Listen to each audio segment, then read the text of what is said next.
Bienvenue à Paris. We are in luck, I think. I got my live stream to work. We're going to walk around for a little bit, enjoy the sights of Paris until I show you some interesting new place tomorrow. You guys stay tuned. I'm Ariel, this is Urbanist. Let me know where you're watching from. Right now we are one of the beautiful bridges here. I don't know the name of the bridge, but we are crossing the Seine river right now, the mighty river that bisects the city of Paris, the city of love and lights. And we're seeing so many bridges all along this river. Lots of boats passing through. There's been a few tourist boats passing. And let me know if everything seems fine. Let me know if the quality of the stream is good. And if you're tuning in right now, comment immediately. Chris says hello. Okay, so I saw one comment at least. And I'm gonna stick around live for about 30 minutes. Let's see if it lasts for 30 minutes. Let's maybe push the limit. Maybe go into a train station, see if it works there. Live streaming looks easy. A lot of people just generally stick to one country, so they're able to always go live predictably once you figure out that one place that you're in. But the moment you start traveling, hopping around from country to country, it gets a little bit more tedious because you have to figure out which SIM card is going to be the best. And while logically a SIM card might have a lot of data and be the fastest in the country, it might not necessarily work for unknown reasons to me, and even IT experts that watch the show sometimes can't explain why something might go wrong or why is it going right. BC says, the last time I walked around here, someone tried to rob me. Yeah, you do have to watch out with your belongings. Don't walk around too willy-nilly. Wow, beautiful necklaces here. Oh my God. I need to go back to the store.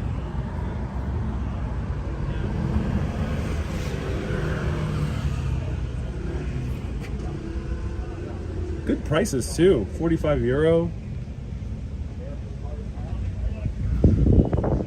Hello, touring different places. Thank you again for being a mega urbanist, John. Appreciate that. Beautiful stationery store right over here.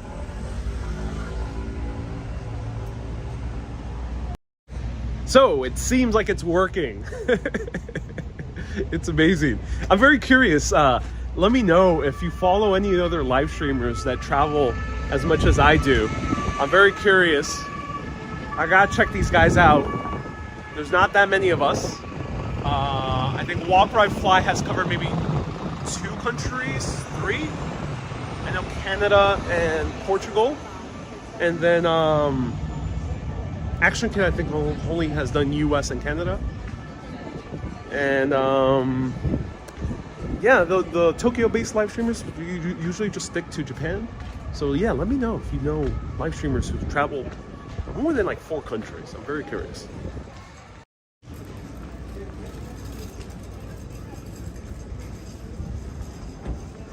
BC says, avoid anyone who wants to sign a petition. Yes, that is a pro tip. This applies to anywhere around the world. Someone asks you to sign something, do not sign, do not stop. Keep on walking. You don't even need to be polite about it. You can just say no, and that's it. A firm no, keep on walking. No need to be polite, no need to stand around. You don't owe anyone's time when you're walking around. Oh, another beautiful stationery shop. Great cards over here. AK went to Taiwan. Okay, so AK has covered about 3 countries. But AK, when he went to Taiwan, did he go live? Let me know. I'm curious. Did he go live in Taiwan? Ron. Oh. This looks like a nice restaurant. Very beautiful. Hey, Oleg. Bold America travels a lot. But yeah, Bold America does not live stream. Live streaming is quite more difficult when it comes to planning ahead.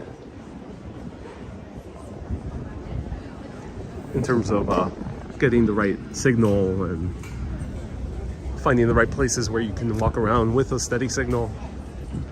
There's live streamers that, you know, they might travel, but they like live stream from the hotel room and then do a vlog outside. Walker Fly went to England. Okay, yeah, he went to England. I think he used the same SIM card I used. I remember. He went like right after me. He asked me. Hey, Flowerzilla says he's watching from Twitch. Nice to see you here. Sunshine with the $5 super chat. Sunshine is contributing to the SIM card fund. Thank you so much. I am 70 euros into SIM cards. And then Verizon charges me $10 a day, but I only used it for 1 day thus far. So $80 in, or 80 something dollars in for cell phone data thus far here in Paris, which is around the same cost when I go from place to place. So thank you so much for the contribution. Susie says, oh, I hope the problem was resolved. As of so far, yes. Thank you so much for tuning in, everyone.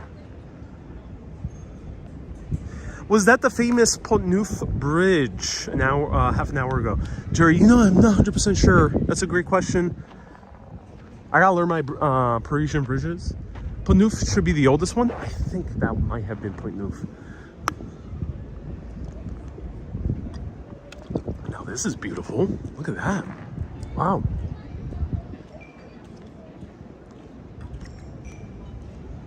Gino says you don't need T-Mobile. Gino, yeah, T-Mobile is a great pro tip because you don't pay when you're abroad. So there's two typical use cases for cell phone reception.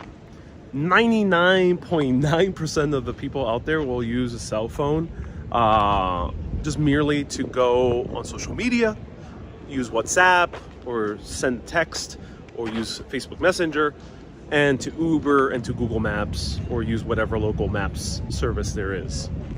That's 99.9% of the people out there. Generally, you'll be okay with your SIM card from your original country, and then going to that new country, you can use it. Generally, watch out, some companies will charge you more than others. Verizon can charge you $10 a day. Verizon has like an international plan that charges $100 for like 2 or 3 weeks, and it's like 20 gigabytes of data.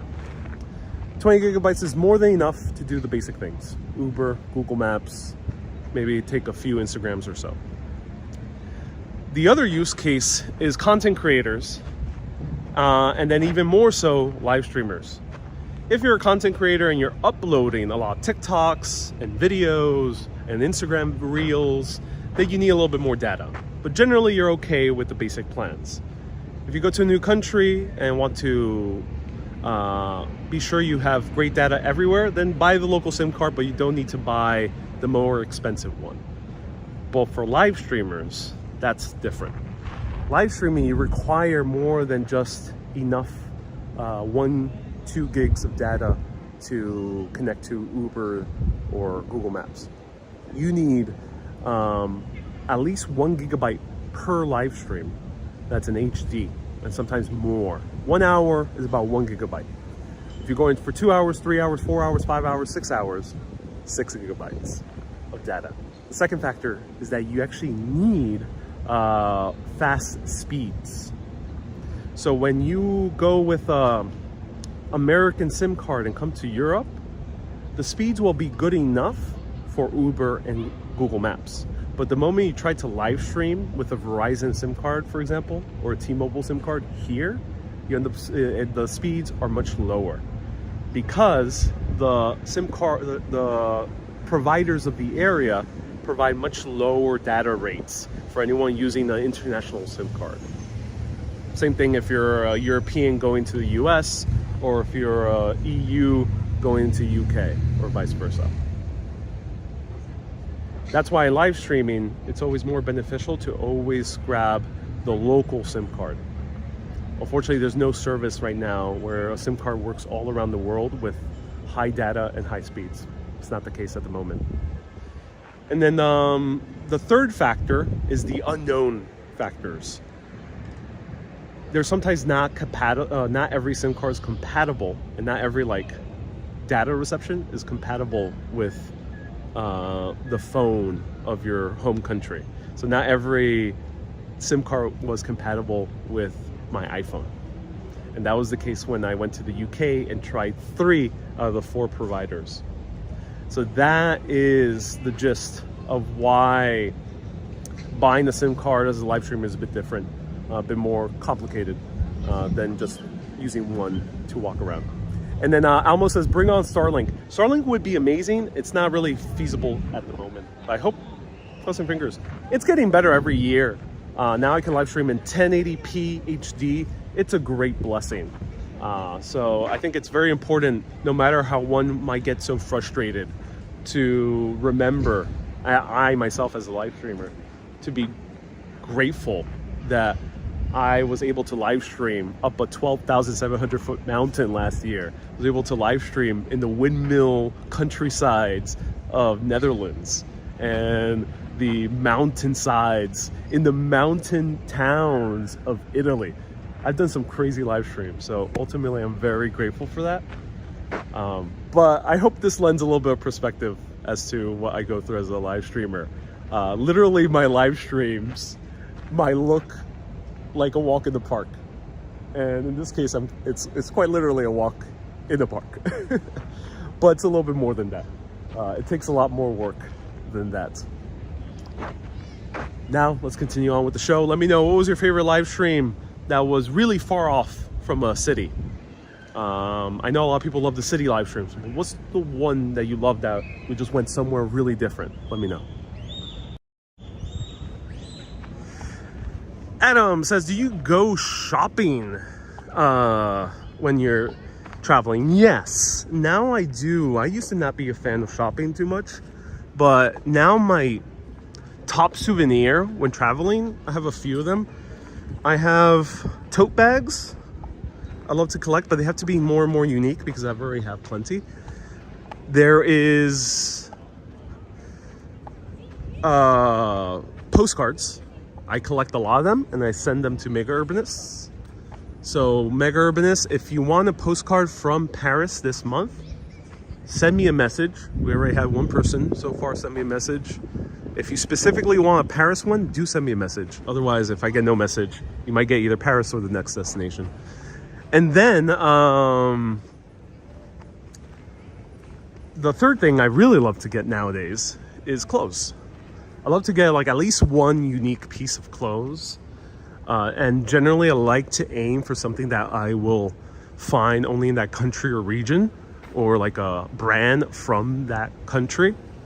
So for this trip, I actually got myself a French shore jacket, which is a workwear jacket. It's like the equivalent of Carhartt, but here in France. And I got this lilac shirt right over here. And then sometimes I get like a hat. I've gotten various hats from places like Nice, Greece. I got like a nice Scottish sweater back when I was in England. And I got, what was the name of that beautiful type of sweater? Harris tweed jacket when I was in the Hebrides of Scotland. So that's my, I think it's worth it to shop for clothes if you're a fan of fashion, of style, because there's some items that you can only find in specific countries. And like a Harris tweed, for example, in the Outer Hebrides, you can watch that video later. Search Isle of Harris, or Isle of Lewis specifically, Isle of Lewis Urbanist, and you'll see it on YouTube. That type of jacket will cost you 2 or 3 times more in New York City or another major city like London, but it is fraction of the price if you go to the source. Let me know what you buy when you go abroad. Irene says you bought sandals in Greece. Yes, I did. Also, another thing is you do get to save in taxes. Not all countries are the same, but here in the EU, or specifically France, I think a few other countries in the EU, you can get a tax rebate off your clothes above a certain price. I think it has to be above 100 euro, which is great because unlike the US, you have to, of course, pay taxes. I don't think there's really a tax rebate system in the US, but here there is. It's awesome. And someone just mentioned, Irene, I think, mentioned that I bought sandals while in Greece. Yeah, I did. It was awesome. I still have those sandals. Kay says, you forgot about Irish cardigan. I did. Kay gifted me an Irish cardigan and gifted me a cool hat. So thank you so much, Kay. And I did buy a few things in Ireland, including a turtleneck from an Irish company. Ron says, I bought a hat and a copy. Yes, I did. That one still lasted. The Greek one kind of got destroyed because I wore it so much. But the Anacapri one I still have. And the Nice one as well. Susie says, I need some French skinny jeans. You know, skinny jeans are popular with some men. But no longer skinny jeans popular or stylish. Wider pants are more now seen as stylish for men. Here's one of the many, or like, not a few, but like a handful of tourist boats. I think this might be Bateau Bus, but I'm not 100% sure.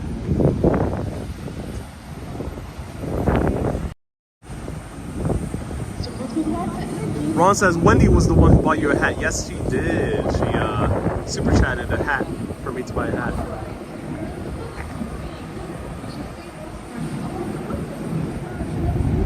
Adam says, I need to think what I can fit in my suitcase while traveling. That is the challenge. Is right now, since I bought 2 items of clothing, I already am a little bit over capacity with my carry-on luggage. Beautiful architecture. I just can admire French architecture for days. Matt Corn says, I love your videos in Sorrento. Maybe heading to France next year. Yeah, France is wonderful. Highly recommend heading to France. And I'm so glad you love Sorrento. Does Nightball have a meltdown when using a VPN? Says Almo. Almo is referring to a automated chat bot that I have on YouTube and Twitch. I am not 100% sure. I'm not sure if Nightbot is even working right now.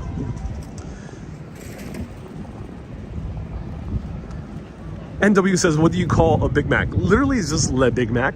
They don't change the name here. Dennis says, in New Jersey, you actually don't need to pay taxes for clothes. Oh, interesting. It's good to know.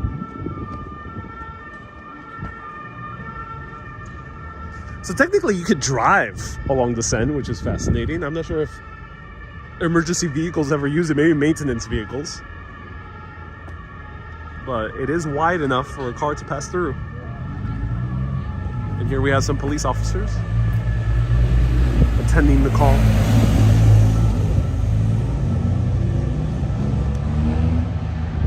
One week in Paris might be enough for travel for most. Yes, Paris is one of those few cities in the world where you can literally spend months and still see new things. New York, London is 2 of those other cities. I imagine Tokyo as well. Haven't been there yet. I imagine there's very few other cities that would qualify for something that you can spend months. However, if you want to see the top sites in Paris and get the feeling of Paris, I would recommend at least a week. Going here less than a week, I think might not do Paris justice. There's plenty of other cities you can see in 2 days, but Paris, I would recommend allotting a little bit more time. You'll have a little bit more fun. Here we have a few governmental buildings. I'm not entirely sure what these are.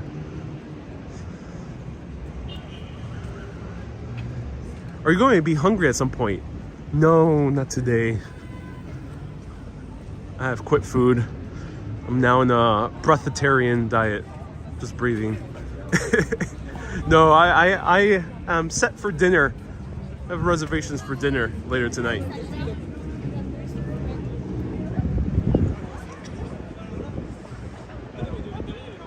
Wow, beautiful architecture here.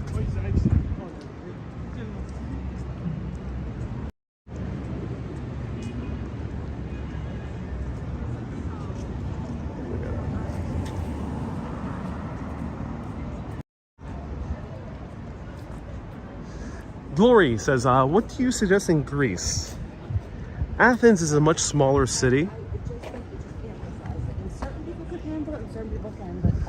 Greece is a big country, so to hop around between different places, you might need to be more flexible on time. But in Greece, in Athens, it's a smaller city, so you can see the top sites in about 3 days. Athens is also pretty hectic. It's a high energy city, so I would recommend having a little bit more time. So I would say minimum 3 days in Athens. Because if you try to do Athens in less than 3 days, you'll be fried by the end of it. And it's also incredibly hot, especially during the summertime. So I would not recommend staying too short of time. I would say if you're there 4 or 5 days, yeah, that might be more the sweet spot. 1 week might be a little bit too much for Athens necessarily. Unless if you plan on taking day trips. That's the cool thing about some cities in Europe, that there is the option to hop around to different areas of the country by going on organized day trips. The way I find these day trips are 2 sources: getyourguide.com. There's also an app, Get Your Guide, and Airbnb. Those are my 2 main sources. There's also Viator, which is also a great source. Athens is one of those places where you can get a few kick-ass day trips. Like you can see the area right below, I think it's called the Peloponnese. You can see a little bit more further north. There's some really cool destinations. So it might be worth going for a week in a place like Athens. Thessaloniki, you might not need too long. Thessaloniki is pretty much a much more smaller city. Santorini, it might be a bit cost prohibitive to stay more than like 4 days in Santorini. If you have the budget and want to relax, then go for it. But Santorini might not be worth it for more than 4 days. And I assume even greater the case with the other islands, because the other islands are much smaller than Santorini.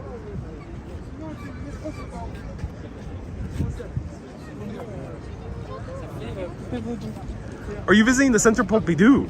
I think I might go to the Pompidou. I'm doing at least one video about the architecture of the Pompidou. Stay tuned. But short video on the Pompidou. But maybe I'll feature it live. Right down there we see Notre Dame. It's kind of cool seeing from this perspective. Ahmed asks, what arrondissement is this? I don't know, fortunately. If anyone does know, do let me know. I think that's, I don't know. I think the Louvre is arrondissement number 1. I might be incorrect. I think Louvre is number 4. This might be number 1. I'm not 100% sure.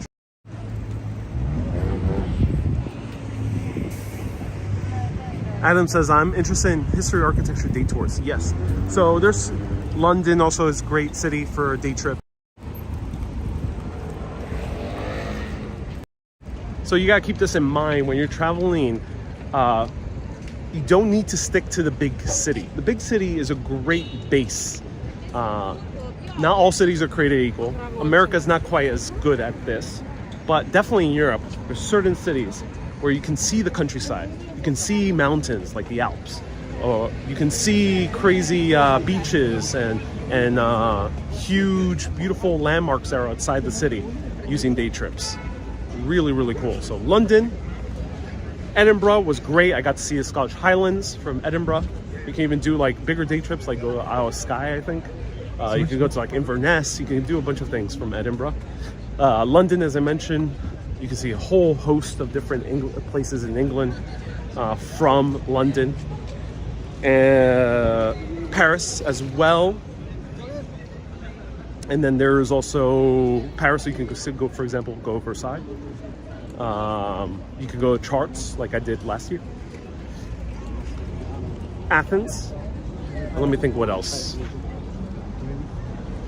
Thessaloniki was great because I got to see Delphi, Temple of Delphi. No, I saw a Temple of Delphi from Athens. But Thessaloniki, I went to see Mount Olympus, which was amazing. And parts of Italy are great for day trips. Rome, you can see Assisi, the home of St. Francis of Assisi. And Milan is also great. You can see awesome parts around Milan, like Turin, which I haven't gone to yet, but there's a lot of options.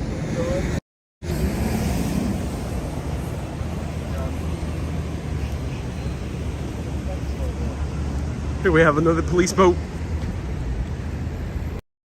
Glory says Florence is also a great place to do day trips. Yeah, Florence, you most likely will be taking a day trip to Tuscany.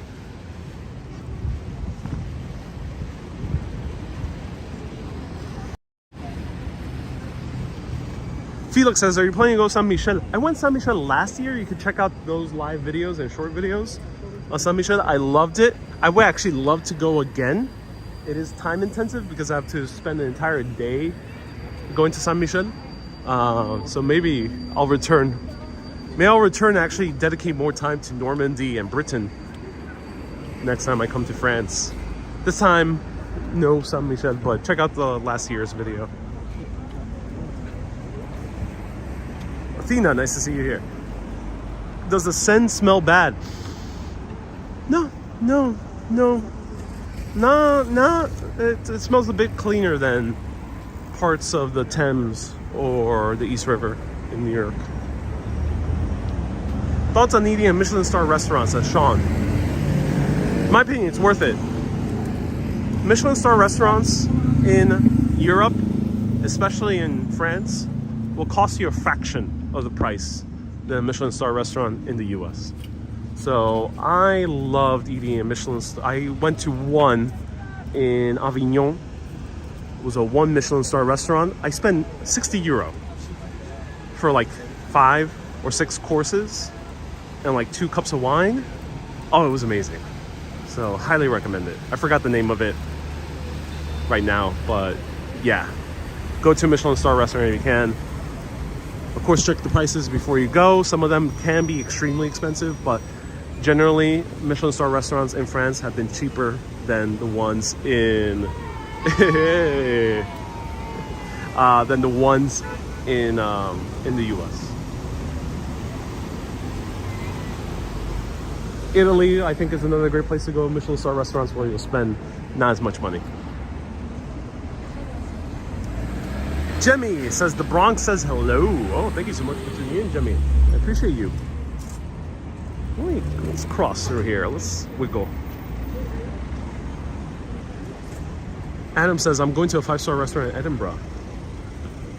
Oh, that's nice, yeah. Edinburgh, went to at least one of them. It's called the Witchery. It was nice. I think UK shines more in the pub food, in my opinion. Also, the coffee shops and brunch shops have amazing food in Edinburgh.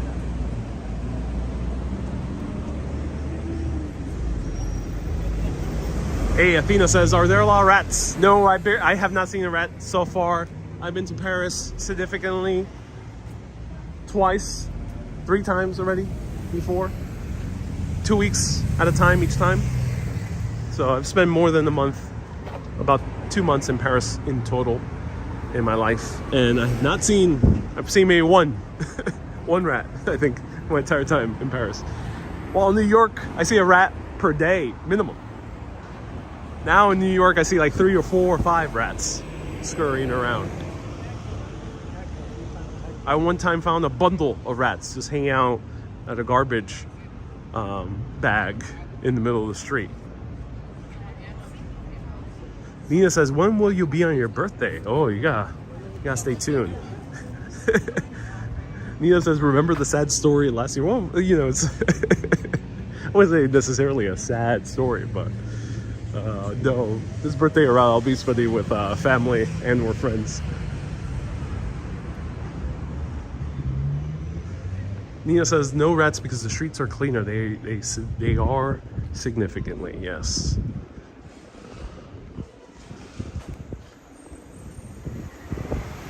I need to see the hand gestures just to make sure it's you, says Steve Madden. Steve. All right, let me know if you see me, hear me. The comments stopped. I'm not sure why. I'm not sure if it buffered. I'm not seeing anything bad on my end. I just stopped seeing comments. So let me know if you're still tuning in and what happened in the past like 2 minutes.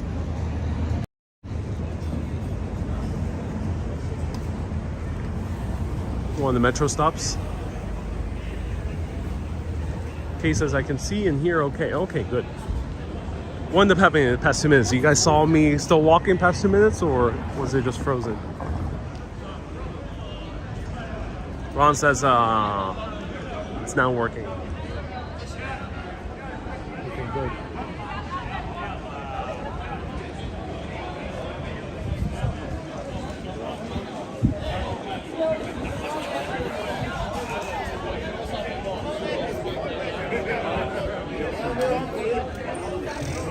Christine says it was a long buffer. Okay, that's weird. It froze in the laneway. All right.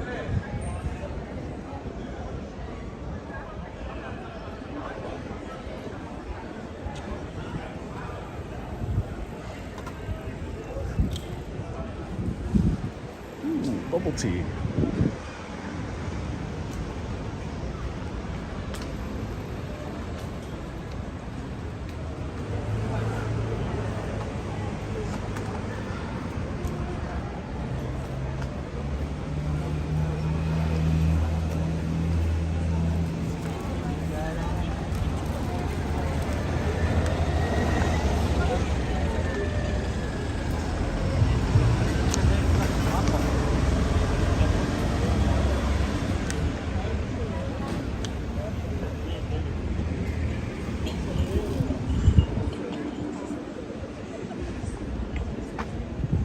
Here's a big recommend, Bohemy. They're a bakery chain here in Paris, but they tend to be pretty standout from the ones I've tried.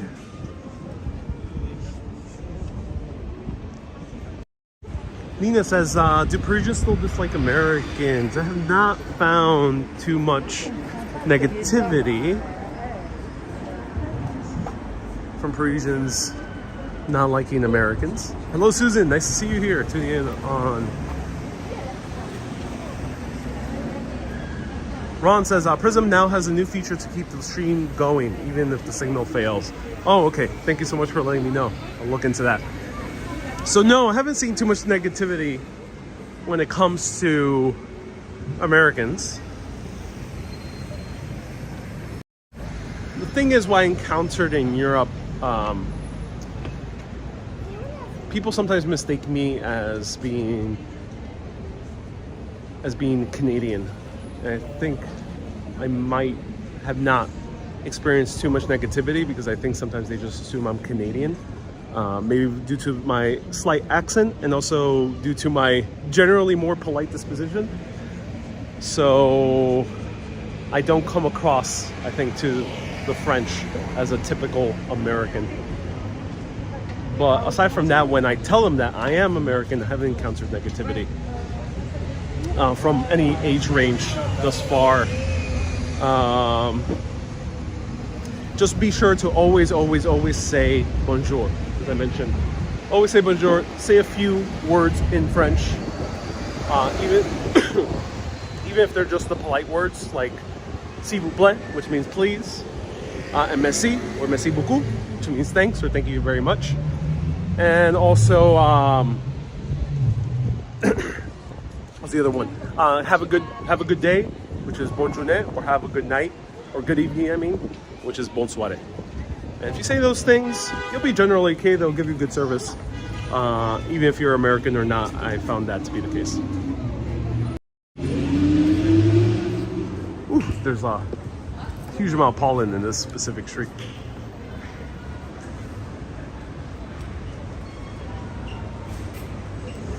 And then the younger Parisians are increasingly more fascinated and excited about meeting Americans, I've noticed. I think there is now a generational difference.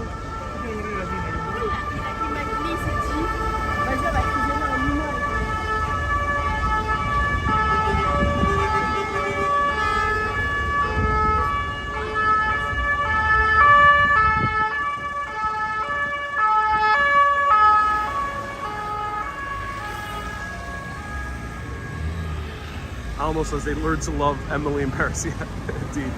Emily in Paris does not do any favors to Americans in Paris.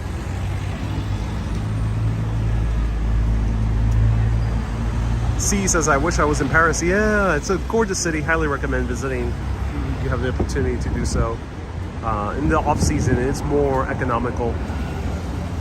Airbnb is a great option to find cheaper hotel stays, lodging here in Paris.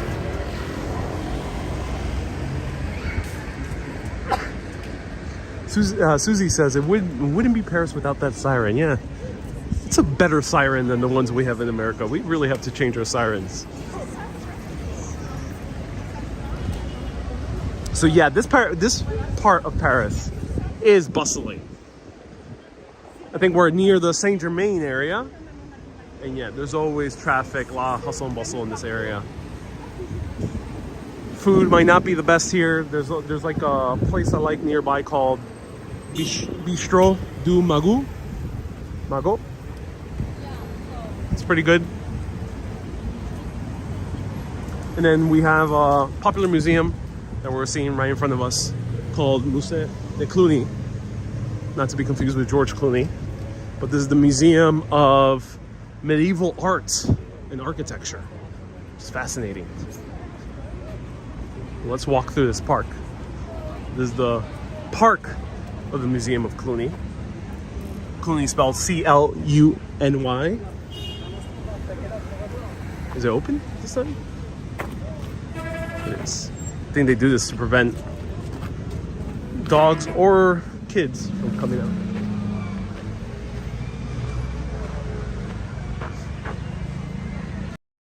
Okay, ladies and gentlemen, let me know if I'm still live. Okay, I'm getting comments again, nice.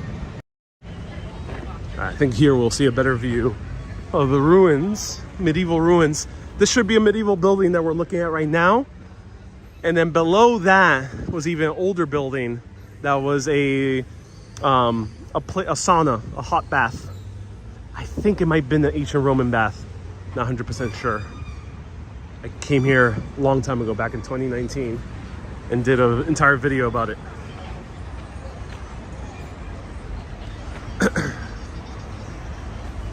I have been, but only a little bit, 72 hours, and I somehow managed to see all the major destinations. Yeah, Paris is very easy to get around. See, that's awesome here that you were able to enjoy Paris very quickly. So yeah, it's fairly easy to find your way around and enjoy Paris.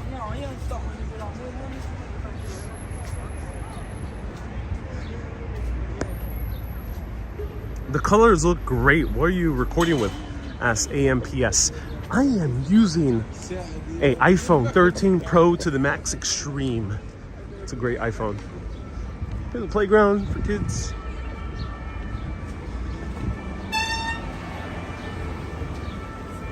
That siren always reminds me of the Diary of Anne Frank. Really? Were those sirens in place since the 40s? Deborah says, yes, you are live. I love live views of Paris. Do you track your steps? Asked Nina. No. Susie says, do I have allergies? Yes. In this area of Paris, there's a whole lot of pollen. Super pollen.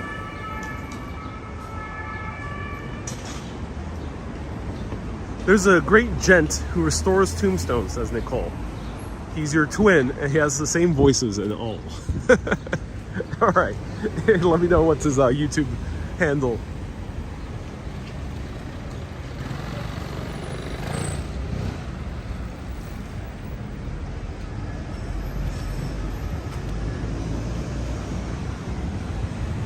What's the temperature, says Anne?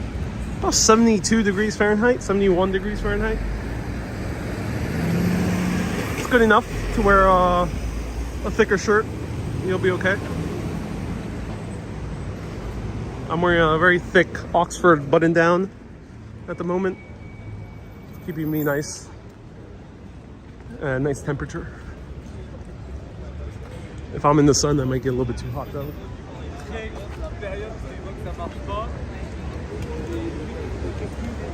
Will these videos be later to watch? Yes, Caratini. In order to watch my older live videos, it's better to go on YouTube. My channel name is Urbanist, Exploring Cities.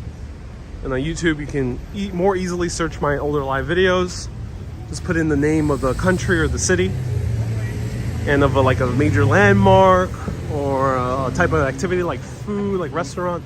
You'll find a lot of live videos about different cities in Europe and North America so far.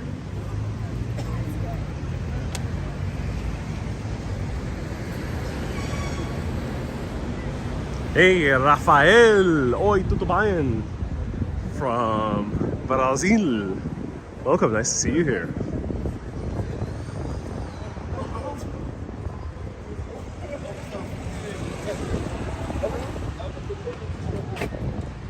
Susie says, I love that shirt color. Almost as the famous gravestone worker is a famous artist. Oh, okay. Let's see.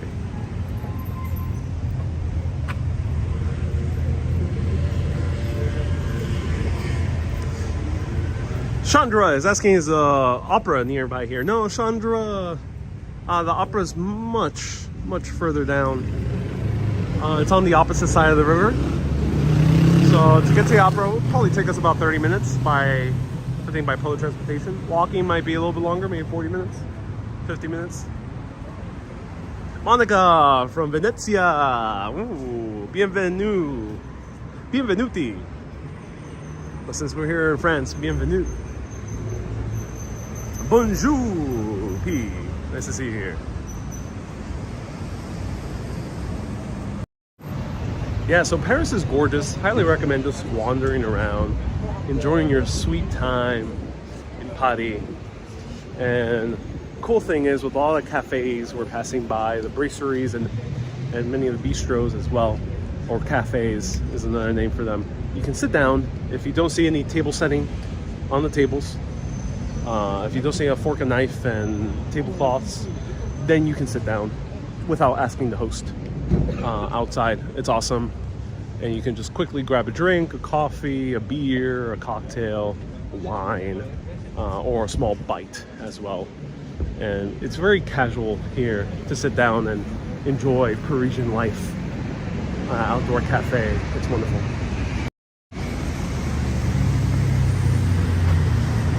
Big book. Abdel says, you didn't show us your outfit.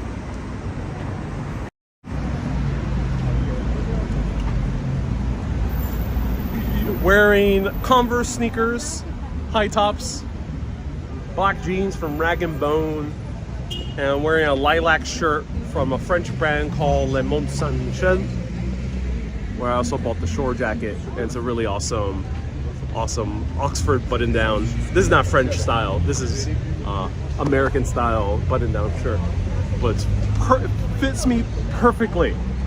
Not every shirt is created equal, and French brands for sure run smaller, so luckily this one fit me perfectly. I'm so lucky.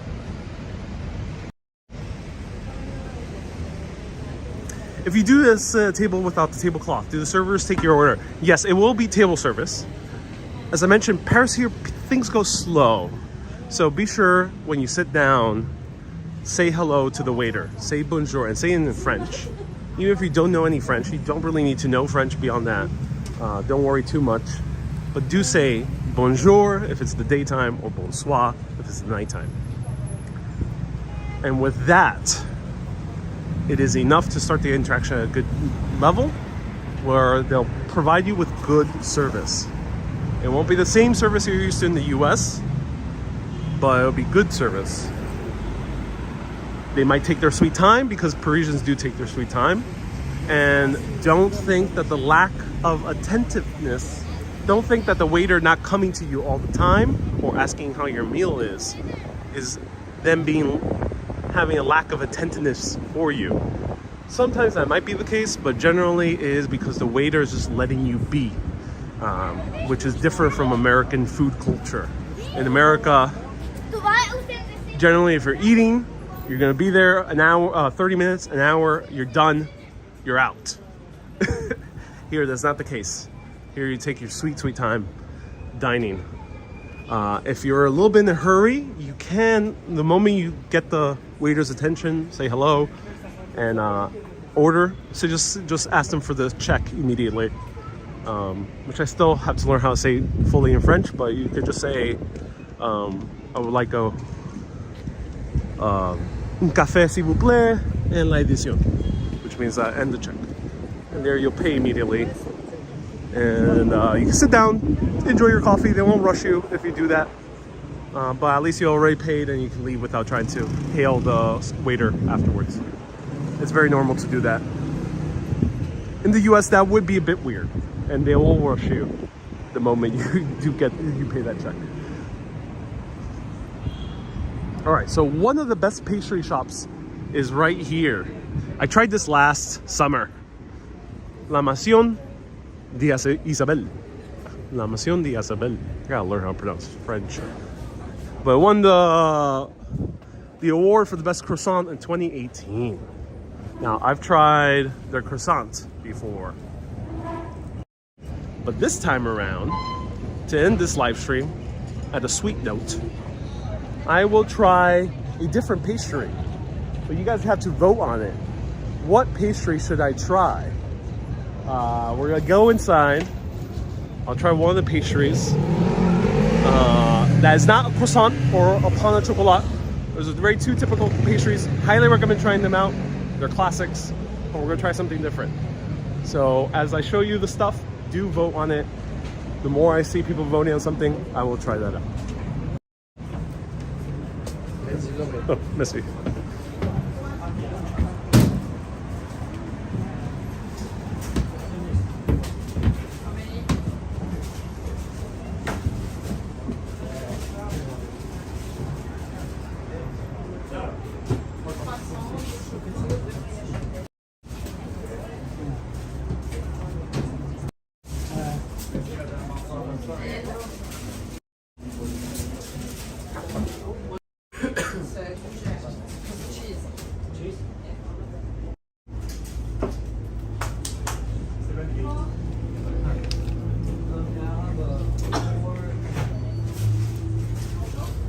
Bonjour. Let me see. The bull cannelle, s'il vous plaît. Et cola. Cola. Or, yeah, merci.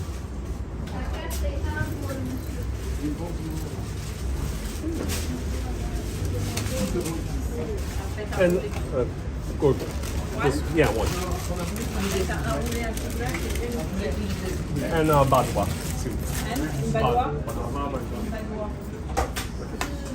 Alors, un merci de l'offre, une badoie et j'ai oublié un merci.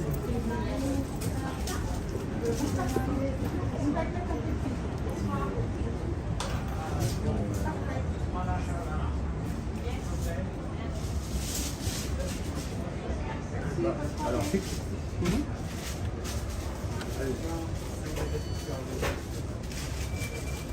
A receipt as well. Merci beaucoup. Voilà.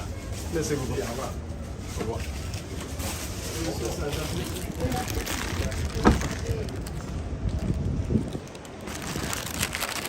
All right.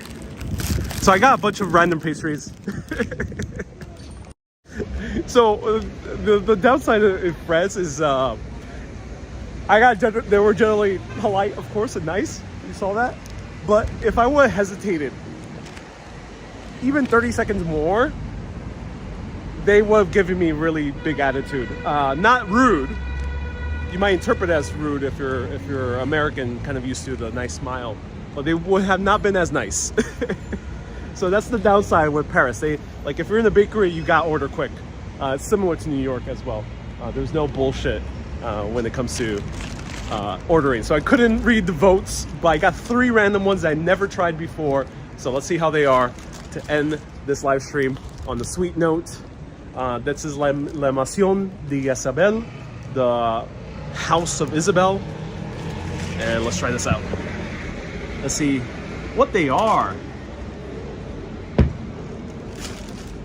Annette says, try apricot Danish like in Seattle. You know, apricot is amazing here. And there's a lot of apricot pastries. And Danishes are not so like normal here, but there's a lot of apricot pastries in general. So first I got this. I have no idea what this is. Gorgorge? Not sure how to pronounce it. Let's see what it is. It looks creamy. Maybe it might be savory. Maybe. It seems like there's nothing in here. This is expensive for what this is. Generally, Paris is very inexpensive, but I am surprised that this is €3. Let's see how this is. I spent a total of €660. So everything else is pretty inexpensive. €660 for 2 big pastries, 1 tiny one, and a sparkling water.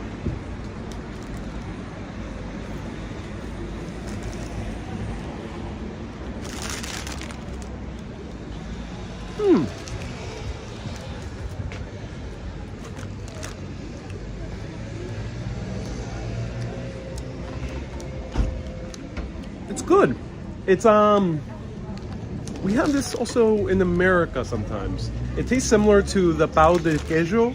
Might be mispronouncing that, but the sweet cheese bread from Brazil. So it's a bread with a Gruyere type of cheese on top. So it is a savory bread. It is nice. It's very fluffy and very good. Now, this is the snail. I'm not sure what they called it here. Remind me of the name. But this is the snail. It kind of looks like a snail rolled up. This one I think is with let's see what this one is. I think it's chocolate.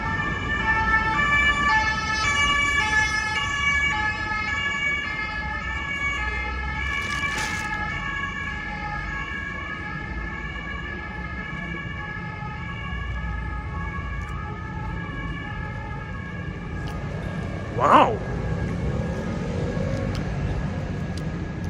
That's incredible. My. Try this. Ladies and gentlemen, I'm gonna walk this way. Try this. This is divine. Super soft. Not like in America, the snails tend to be very thick. I'm talking about the pastry. Tend to be kind of more thicker, very heavy. This one's light and fluffy, but definitely a lot of layers to it, more than a typical croissant. The chocolate in the middle is just delectable. It has a nice creamy texture to it, not too sweet. You can taste the actual chocolate. It's buttery too, in the best way possible.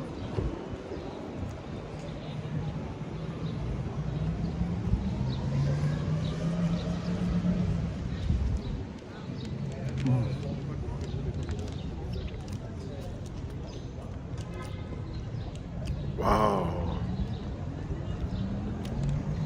that's a pastry. Try this, ladies and gentlemen. Someone said this is a cinnamon roll. Yeah, I think this might have cinnamon as well. Ooh, not too strong, the cinnamon, luckily, which is nice. All right, let's try the last one. Let's see how it is. Pardon with me. I am only 2 hands. Now, like donut type of thing. Save this for later. This one is a bit more intense. It's very lots of crystallized sugar. So it's like a donut. So let's try this out. Keep the bag for me, says says Isabel.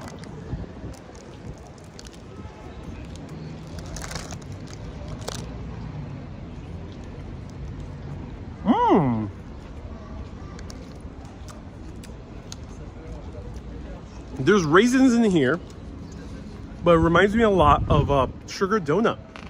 It basically is a sugar donut. It's a fried pastry. It's delicious, super fluffy. So it's like a classic yeast fried donut that you have in America, sugar donut, but it's just in this shape. It's very fluffy, but it just has raisins. The raisins are a bit weird, but I really dig it. It's well balanced. There's not too many raisins in here, so you have a little bit of cut of natural sweetness through most of this fried doughiness. I would recommend this if you're a fan of donuts, but the other one, the snail, is just impeccably delicious. Everyone, thank you so much for watching today. That was Le Maison Isabelle. Right now we're in the Saint Germain area, kind of. Still have to remember all my neighborhoods in Paris. I hope you enjoyed these videos. Thank you so much for tuning in. Keep being awesome and always keep on exploring. Have a good day, everyone. And I'll see you tomorrow at 9 a.m. New York City time, 3 p.m. Western European time. And then Saturday as well. Have a good day. Au revoir, les amis.